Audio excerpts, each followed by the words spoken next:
Ryan observes Erna's remarkable progress, but it barely registers on his impressed meter. He's witnessed the prowess of a certain 15-year-old whose growth is so meteoric that the standard of power has ascended beyond the heavens. Suddenly, Mord descends from the sky, wreathed in celestial lightning. With a single, decisive blow, he obliterates the mage-type Baron, concluding the fight as swiftly as it began. Everyone gazes in astonishment at the awe-inspiring victory, a beacon of hope. Their leader has just vanquished a formidable foe. This ignites a renewed vigor within Mord's unit, instilling the necessary impetus to persevere through the battle without succumbing to terror. Ryan and the remaining forces decimate the demonic legion with each stride, recognizing the adversaries as mere expendable pawns, deployed en masse to instill fear. However, this perception shifts the moment the other barons engage in combat from converging vectors. Now, the tide turns against our protagonists, especially when Mord observes the Viscount and discerns that she, alongside the entirety of the army, is being empowered by the Count, who commands from within the celestial abyss. The anomaly here lies in the Count imbuing its consciousness into the Viscount, elevating her to Count-level puissance. It's akin to triggering a mana surge. The Viscount, saturated with extraordinary mana, conjures colossal daggers and menacing black lightning. She proposes a swift demise for Mord if he yields, as if such an offer hasn't previously misfired. Nevertheless, even Mord must exercise caution against this formidable foe. He therefore joins forces with Erna to vanquish her, leaving Vidin and the others to contend with the remaining forces alone. After all, they will cease to exist should these two falter in defeating the Demon Count. To rival the might of their adversary, Erna and Mord unleash their current magical reserves and charge towards the levitating Count. The Viscount effortlessly deflects Erna's aura assault, but remains oblivious that she is not the primary threat in this confrontation. Before being struck by Mord's ambush, he's caught off guard, forced into a corner. The Demon Count unleashes a potent blast of obliteration, enrage, grievously wounding Erna's hand. It becomes crimson, with scorch marks throbbing incessantly with pain. She fights through the agony as Mord provides a healing elixir, which will restore her to peak condition in 30 seconds. Thus, Mord must only withstand the Count until then. However, Mord has a penchant for overcoming formidable new foes. After trading initial strikes to assess their combat prowess, Mord determines that this adversary must be vanquished swiftly. He resolves to engage the Demon Count in a one-on-one confrontation, marshaling his mana around him, conjuring a spectral galaxy in the immediate vicinity. Luminous streams dance and swirl around him, as if he has transcended his divine bloodline's limitations. Mord intends to bestow upon the Demon Count a celestial spectacle before her ultimate demise.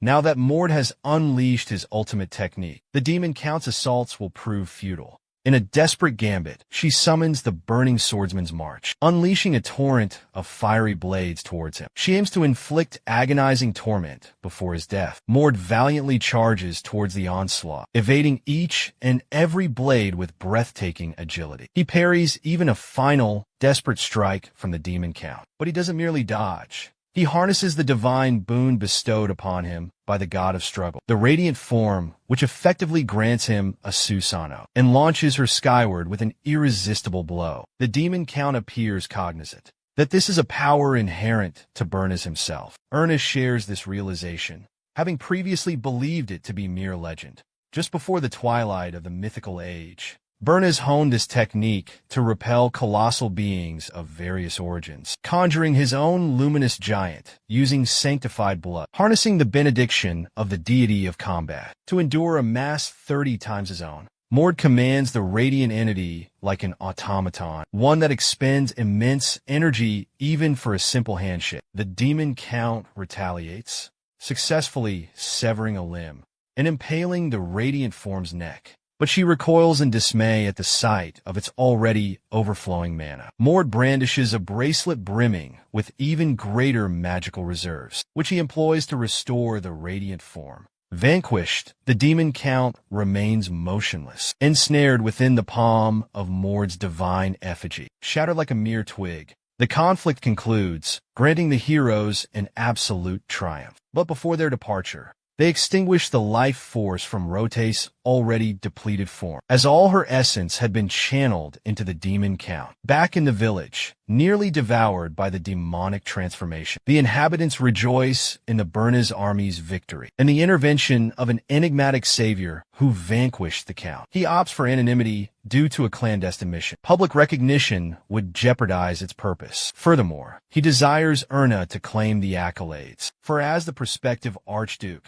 she requires noteworthy achievements to establish credibility. Moreover, she possesses 50% more mana than even Mord, rendering her inherently suitable for the throne. She declines the recognition, but Mord frames it as repayment for a long-standing debt, and then unveils a startling revelation. She must pledge her allegiance to him in his hour of greatest need. Alluding to the impending predicament, she faces a critical choice between the Archduke and Mord. She contemplates her options, recognizing her current predicament exists solely because Mord joined them during the demonization. Without him, the demon count would have annihilated them all. She concludes that trusting him is her only viable option. No favor could possibly outweigh her own survival. Upon hearing her response, a rare smile graces Mord's lips, perhaps only the second in his lifetime. He insists on one final stipulation. Their agreement remains an absolute secret. This information is for their ears only. He leads Erna to the tomb of the god of struggle, seeking insight into how Mord wielded Bernath's technique. Later, Vidin summons him to a chamber where he is convalescent. Vidin has been pondering how to repay Mord's life-saving actions. He bestows upon Mord the divine Bloodstone, a jewel forged from the blood of the primary bloodline and consecrated by the Temple of Byrnus, traditionally bequeathed to one's descendants. Vidin's gift to Mord is profoundly symbolic. It represents the granting of a second life, in addition to the one he rescued. When properly harmonized, one can instantly ascend to the next tier of divine blood, which is precisely what Mord requires. Talk about fortuitous timing. Their second topic of discussion revolves around the issue of allegiance, where Mord unequivocally pledges his support to Erna in her quest to become the Archduke. Vadin is uncharacteristically pleased with this development, as he feels even more confident about improving and surpassing Erna. Unbeknownst to him, he's currently on equal footing with her, because he also elicited a smile from Mord. Finding the situation too mundane, he abruptly departs. Vadin contemplates what Alan would think of this rising Bernos warrior. Afterward, the group restocks their provisions and has the silver bracelet assessed, transforming it into an agility enhancer, which Mord bestows upon Kel. Meanwhile, Ryan has developed a noticeable infatuation with Erna since their last encounter. After concluding his affairs, Ryan reunites with Mord, prepared to finally embrace the gravity of his chosen path. Resolute in abandoning his trivial obsessions and honing his skills, he commences training under Mord's tutelage. He relinquishes the sword that had burdened him, releasing the misconception of being the Black Swordsman. Witnessing Ryan's newfound dedication and concentration, Mord unveils a tablet, which grants an audience with Bernos, the god of struggle. The meeting is to take place at the god of struggle's tomb. Through the tablet's power, Ryan and Erna embark on their rigorous training, concurrently with Bernos himself. Bernos is exhilarated to mentor someone besides Mord, specifically individuals directly descended from his lineage. The blood flowing through their veins possesses unparalleled purity in the contemporary era. The Dark Sage is a clandestine organization, established solely to resurrect the Archmage Alexin. Humans constitute the majority of its members. Contrary to the Warlord's Return Syndicate, the Dark Sage also exerts influence over clandestine families and illicit enterprises across the continent, granting them impunity to trifle with human lives. Like Raven, Darren Barney serves as one of their primary operational hubs, and with dominion over even the shadowy families within Darren, they can perpetrate their misdeeds with impunity. While Darren citizens commemorate the thwarting of demonization, it provided the nefarious organization the ideal opportunity to execute a dastardly scheme. However, that conspiracy was foiled before it could commence, because it encountered a power that anticipated their every maneuver, before they could even contemplate it. Indeed, the valiant hero, Mord, and his companions discovered them effortlessly decimating the entire clandestine family and seizing the left hand of the Dark Sage. He is one of the 12 high-ranking officials within the organization, with the top 3 designated as the mouth of the Sage, the right hand of the Sage, and the left hand of the Sage, and each one possesses a fragment of the world, as these shards hold the key to Alexin's resurrection. According to historical accounts, the Dark Sage amassed the necessary world fragments and successfully resurrected Alexin 2 years hence from the present timeline. However, naturally, he was vanquished by Aiden, surrendering the world fragments on a silver platter, an act that ultimately led to global catastrophe. Now, Mord has taken it upon himself to prevent this world from succumbing to such a self-serving demise by eradicating such vile individuals before they can contribute to the planet's annihilation. Yet, he doesn't want to spoil the entertainment, so he allows Ryan an opportunity to pummel the left hand's face. Ryan appears eager to engage in a true battle. After enduring grueling training with that monstrous deity, that he's indifferent to his adversary's power, derived from a fragment of the world. Being regarded as mere stepping stones by a pair of Burnus truly infuriates the Dark Sage's left hand, fueling his fervor for this confrontation as well. But driven by a thirst for vengeance, not merely a test of prowess, Ryan launches the first strike, initiating the fray. He's immediately assaulted by a barrage of Fifth Circle serpents of the frozen wasteland, but he dispatches them with swift efficiency, closing the distance and reaching for his opponent's left hand. However, he's caught completely unawares by the terrifying power of the Sixth Circle curse of the soul. He's ensnared by the enemy, who seems certain the magic's effects are unbearable. But his confidence is shattered, along with his face, as Ryan delivers a crushing hammer fist to the back of his hand. Having withstood the so-called true magic, it seems this pain of death pales in comparison to the relentless punishment he's endured from the god of struggle himself. This is especially true considering his recent brutalization over 200 times at the hands of the berserk god, Mord. He congratulates Ryan, now wielding the very form of the war god. But as they share a fleeting respite, a lackey of the Shadow Sage spies upon them from the shadows, utterly astonished that one of the Supreme Triad was vanquished with such ease. Seizing this perceived opportunity, he plots his escape, believing he has a chance now that his underlings have absconded with the vital documents. The minion takes a single, tentative step forward, only to find himself confronted with a dagger pressed against his throat, wielded by a volatile half-elf. Kill.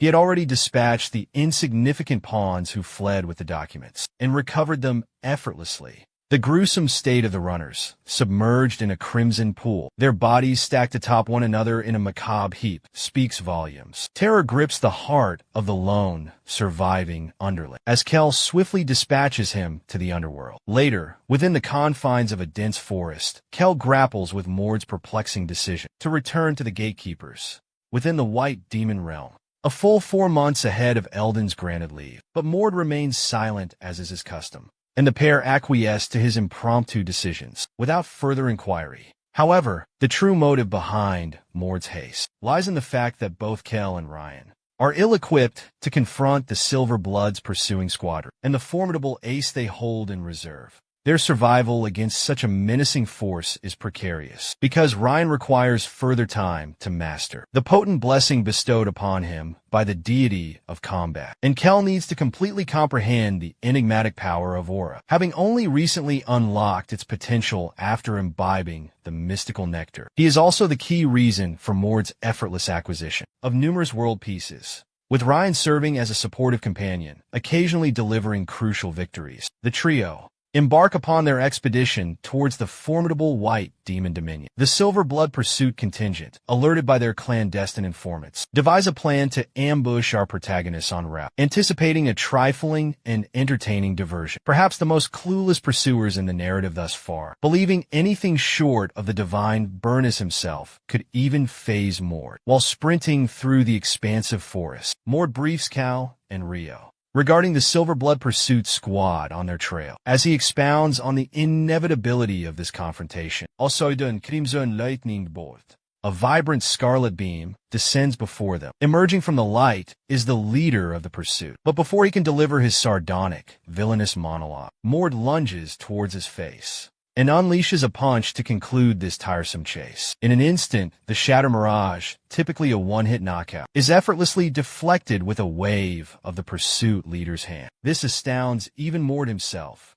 prompting him to contemplate whether it was a unique aptitude of the individual or the effect of some concealed item. The pursuit leader attempts to distract Mord with another sarcastic remark, but is ignored once more as Mord detects the numerous concealed assassins that are practically radiating murderous intent. Irritated, the chase leader immediately cuts to the chase, revealing his presence. But Mord preempts even that by disclosing the leader's affiliation with the fourth echelon of the Silver Blood's high command. He alludes to cryptic titles, 24 Hours of White Silver, or the 16 Steps of the Sky, knowing the leader wouldn't divulge such classified information. Infuriated by Mord's knowledge, the chase leader demands to know how Mord possesses such extensive intelligence about him. Calmly, Mord reminds him that this is their third encounter, implying previous clashes with Silver Blood are the source of his insight. The chase leader, threatened by Mord's knowledge, resolves to eliminate him. But Mord remains unimpressed, scoffing at the paltry size of the pursuing force, a mere 27 individuals, likely struggling to keep pace with him. The enemy exudes confidence in their ability to apprehend Mord, boasting about Kel and Ryan, reinforced by 5 Divine Bloods and mid-level officers. This creates unfavorable odds, 9 adversaries against the 3 heroes, a precarious predicament, irrespective of their individual combat skills. Therefore,